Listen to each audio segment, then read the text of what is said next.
So we're in beautiful Tolantongo in Hidalgo, Mexico, and we're surrounded by this amazing nature, mind-blowing mountains in the background and grottos full of weird minerals that you never heard of. I'm, I'm here with my friend Gela Amini, Lala Amini, or Jaliqua, every name in the book you can think of I have. woman of many names, and you don't really. You said to me the other day, someone told you, you don't live a normal life, do you? And you were like, what do you mean? But let's start, like, if I ask you where you're from.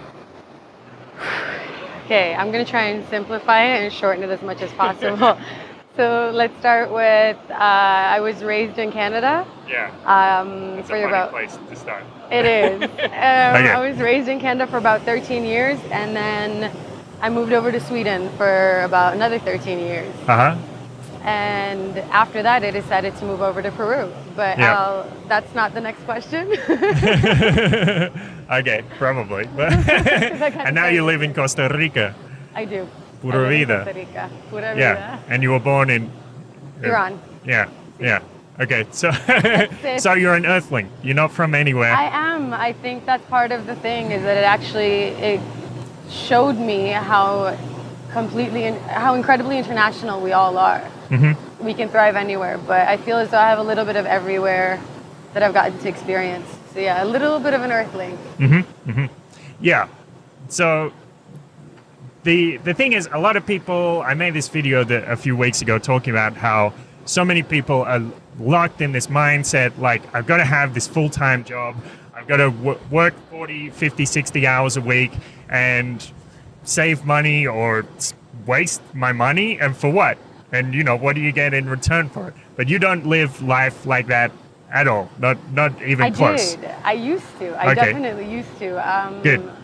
Sorry? Good. Tell me more. I used to be deep in the system. I've worked with almost every profession you can think of. I've been a bartender, I've been an account manager, I've been a teacher, I've been a chef.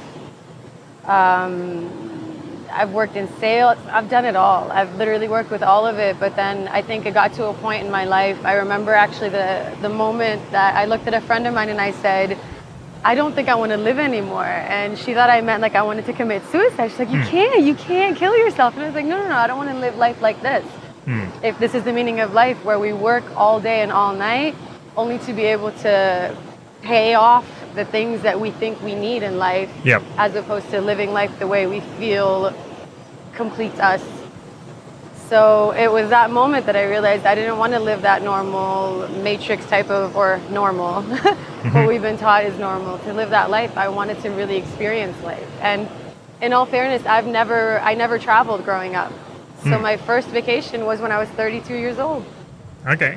Literally when I was 32. Do you want to say how old you are now? Because it's not really obvious. It's fine. Oh, okay, well, I'm turning 34 in about 2 months. 2 to 3 months. Fair enough. So life just began. Yeah, life just began, and I realized that the more we actually live our purpose and what allows us to thrive, the more we have the ability to grow young, as opposed to this thought process that we're growing old. We're only growing old because we're investing our energy, inner chi as I call it, into giving of ourselves to every single person before we give to ourselves. Yeah. So how does that express itself in your everyday life? Because I've noticed it hanging around with you. Well, maybe you should describe it.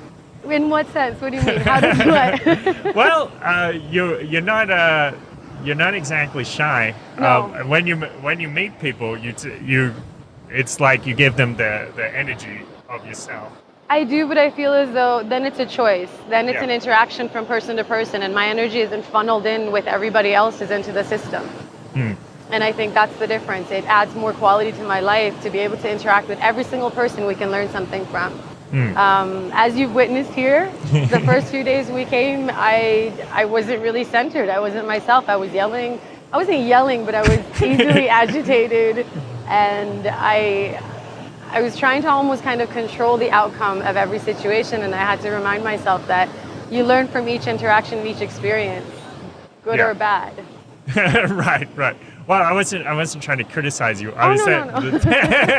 I was more talking like we're in this cocina económica yesterday, getting some food, and by the time we've finished eating, you were like hugging the the boss of the place and kissing her on the cheek and say, "Oh, thank you so much." That As if you were old friends or something. Yeah. Well, to be honest with you, I think, again, it goes back to, you're right, you said it, old friends, because I think we recognize each other in those moments where we feel most centered within ourselves and we can actually see the reflection in the other person. And I think it has a lot to do with my background as well. Living in Canada where it's or growing up in Canada where it's such a warm, it's not a warm climate, but the hearts, they're so connected. So you can tell even in such a cold climate, people have this warmth that they offer each other. And then the contrast between that and Sweden where the weather and the climate actually takes over the interactions, where during the summers, people are very social and open. But come winter time, when the sun leaves, they close up. So I noticed that it was something that was taking away from me until I started playing a little game where I would just smile at people and see how uncontrollable the electricity was from one person to the other. So you have these grumpy people going from work, going home from work, going to work from home, and it's cloudy, it's rainy, it's snowy, whatever it is, and they're so angry at the life that they're living and they're not fulfilled. But then come that moment where you're passing them by in the street and you give them that genuine smile from the heart, because that's where the electricity is pumping from. And you see them take this double take where it's like, do I know you? But at the same time, you see that electricity just expand into a smile on their face. And you know, even though you pass by them, the next moment, the next person that bumps into them, it's going to transfer over to that person too. Yeah. So from there, I started also realizing that we really are truly connected in that sense. So I could either electrify people or electrocute them with the same aggression and anger and hatred for how people are living their lives. That in combination with, honestly, celibacy. Celibacy brought that into my life where I started realizing how, I don't want to go too deep into it, but the more time I spend celibate, the less people I meet that are out with an agenda for it being a sexual intention between us. Instead, I have met brothers, I have met sisters. So when I meet an old lady in a restaurant and she's such a sweetheart, I'm going to go kiss her because that's like an auntie, you know? It's an auntie, it's another mother. Yeah, I'm sure she's someone's auntie. Well, now she's my auntie that day she too. was yours, yeah. Cool. Oh, let's get back to, like you said how you woke up and you said, I don't want to live like this anymore. What happened after that? Or what were like the practical steps that made you change your life? I did continue to work within the system for a while. I think it was about a year. And then, I'm trying to remember it exactly, like that I'm trying to pinpoint that moment where... it's not easy to do, It honestly started because I ended up getting Lyme disease a few years back. Sorry? I ended up getting Lyme disease a few years ago. And I have cured myself of it. And completely naturally, no antibiotics, none of that. But I think it was that moment that defined life and death. Because I thought I was actually going to go. And the moment that I decided to stop living the way I am living, because I realized it in the moment that I talked to my friend and I said that, but the moment that the action took place was during the time that I was at home ill. And I was writing a goodbye letter to my mom, explaining that, I didn't want her not knowing, and I thought I was going to go. And in that moment, I was like, okay, I don't want to live that way, and I don't want to die. I'm not ready to go, so I have to carve a new path. I can't follow the same path that other people have walked and that I've already walked that I didn't get any fulfillment out of. So if it's okay, I'm going to go into a little bit of details. Yeah, it actually leads into how I moved to Peru. So basically, I'm going to try and make a really long story as short as possible. I took the step to get up and start curing myself of Lyme, actually, again. So what I ended up doing was finding different ways to pinpoint each organ and detox that, and then I used different methods. Once that happened, though, it was a 10-month period of me being ill at home, and we're talking like on average 20 hours of sleep, like crawling to the bathroom, I'd fall asleep, and then I'd wake up on the floor, not realizing where I was on my way, Wow. where I was headed. Yeah, it was really bad. I was at 35 kilos, I think, and Shit. I hadn't been able to work. The job that I did have when I ended up getting ill, they called me up and told me, they said, basically, we know you care about the stability of the children, and while you're gone, we have to bring in a new substitute each time. So if you quit, we have the ability to hire somebody else to replace you. But that means that I would effectively be without a job and insurance to be able to survive the time that I didn't have any money coming in. And the insurance wasn't able to pay off. I didn't have my citizenship. I didn't have a passport. I had no way of getting out. And it was literally, I'd reached the point that I was like, this is definitely the opposite of how I want to live. And I think once we're pushed to one extreme, we have the option of being taken over by that extreme, or we find our way to loop back until we find the balance between the two and we center ourselves. Yeah. So again, to list all the things, no, I didn't have any money. I was actually in debt. I hadn't paid my rent for 3 months. I was threatened to be put out on the street. It was just incredible how many odds were against me. And I decided, hey, I have nothing to lose. At this point in time, I have absolutely nothing to lose. I feel as though I'm on the path of losing all these things. So now I got to take it back into my own hands. I kid you not, within a week, I had, and it takes, especially when it comes to Swedish bureaucracy, it takes a long time to go from the process of finally getting your citizenship to applying for your passport and then to get your passport. It's at least a 1 month to 2 month period. Within 1 week, I got the money that the insurance company told me I wasn't going to get. I got to pay off my debts, paid my rent. I started getting better at the same time as I was doing this. And so the money came in, my citizenship came in, my passport came in within the same week as my citizenship. And usually, again, this takes quite a long time. So it all panned out and it just lined up in front of me. And I didn't realize this is all within our own hands. But if we allow things to happen to us, we're going to be victims of life happening to us, things happening to us in life. Or we remember that we're the creations and the creators of the exact same reality that we choose to experience. And that's why perspective comes into play.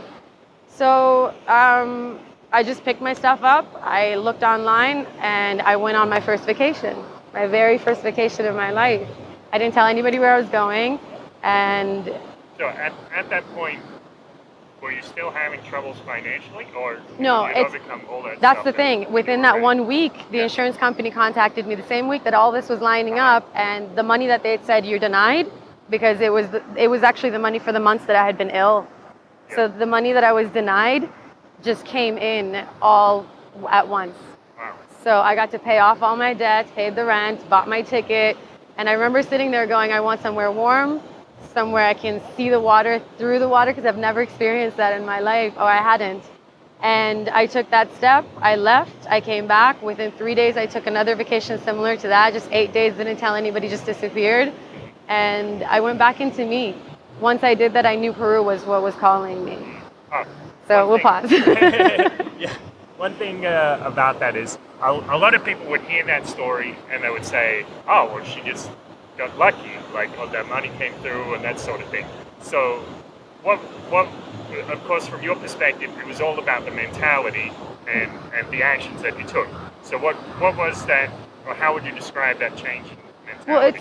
Well, I'm sorry for cutting you off, but exactly like you said, some people would look at that as luck. Yes. But then other people same people can have the exact same perspective, but in the other direction, where they can see that as, before my luck came in, I was an unlucky person. So again, it's a matter of perspective. And I think that was the turning point for me, is that I realized either I can see this as everything is happening to me, this is so terrible and this and that, or I can shift that. Was that your question? Yeah. Yeah, okay, good. I think so. But let's see if we can drill down and get more specific. Was it something like say in the movie The Secret, they talk about these gratitude stones, and every day you take it out in the morning and put it back at night and think about the wonderful things you have? Or is there some practical steps that people could take? Actually, I'm so happy you said that. I still have these letters. Part of the reason why this manifestation came as quickly as it did is that, and I'm going to explain how to get manifestations to come quicker instead of waiting for time to take place. Because time, again, is an illusion, right? Yeah. So I actually ended up writing myself a letter. Oh, there was something else as well. I had a 2008 debt that was minuscule, that had just accumulated to this giant amount that they were threatening to mess up my credit, and then I wouldn't have gotten my password again. And I just, from nowhere, this company contacted me after all these years. And so again, this sets the panic mode, because again, these were manifestations of my perspective at that point in time. I was thinking that life was happening to me. Everything's going wrong, no money, this and that. So that was continuously coming back to just shove itself in my face, basically. So I didn't have a choice other than to face it. And I started writing a letter. Yep. And actually, it's funny that you say that. I'm not a really big fan of The Secret because there's a lot I don't agree with. Yeah. However, the fundamentals touch base on spirituality and the power of manifestations. Yes. And so I remember I took something out of that and I wrote myself a letter from that company and from the immigration board about my citizenship. Right. And each letter, I kid you not, I have saved them. And I'm going to probably, when I go back to Sweden, I'll take pictures of it for you so you can add it on anywhere you want. But more or less identical. The letter from the company that I owed money to, I wrote myself a very short letter saying, we've dropped the case, and that's it, because we don't have sufficient evidence, we dropped the case. And then the other one from the immigration board saying, you got your citizenship, please go apply for your passport. Wrote them in a little letter to myself, put them in an envelope. I was heading outside to go I think I was going to go grocery shopping. So I put that in the envelope, and I throw it in the mail slot. I go get my food, I come back, and I pushed it out of my mind. Yep. But I remember the feeling as I was writing. This is how you get manifestations to come back a lot faster, yep. Is the emotion that you put into it. People call it intention, emotion, electricity, whatever you want to call it. But that's the power that we put behind it, right? And that comes from within. So I remember how excited I was to be able to see these words come back to me, to see the magic of life, which is, again, it's in our own hands. And once I came back home and I picked up those letters and I pretended I'd never read them and I opened it up and again, that excitement came back.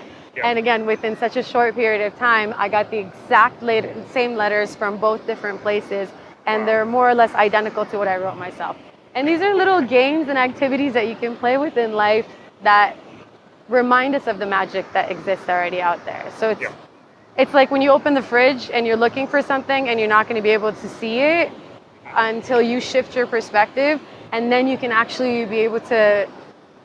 I'm going to do this. I'm going to let you continue because I can tell you're about to. No? Go on. Yeah, so, but yeah, that's basically it. You can play with you can have these little exercises, and they start at minuscule levels. Like you can do things like, I know they talked about in The Secret about seeing the green light. Yeah, like behind when you hit traffic, just see green lights. Again, it's not about what you just envision, it's about putting the power behind that vision. Okay, so feeling it, the emotional content. Allowing yourself an excitement, because a lot of people, excitement and anxiety are two sides of the same coin. Yep. The question is, again, if we realize that the duality of those two are actually when they're unified, we can create something with it. If they're still in dualities, what we're going to end up doing is having that good or bad perspective, unlucky or lucky perspective, I can't do it, but she did it perspective.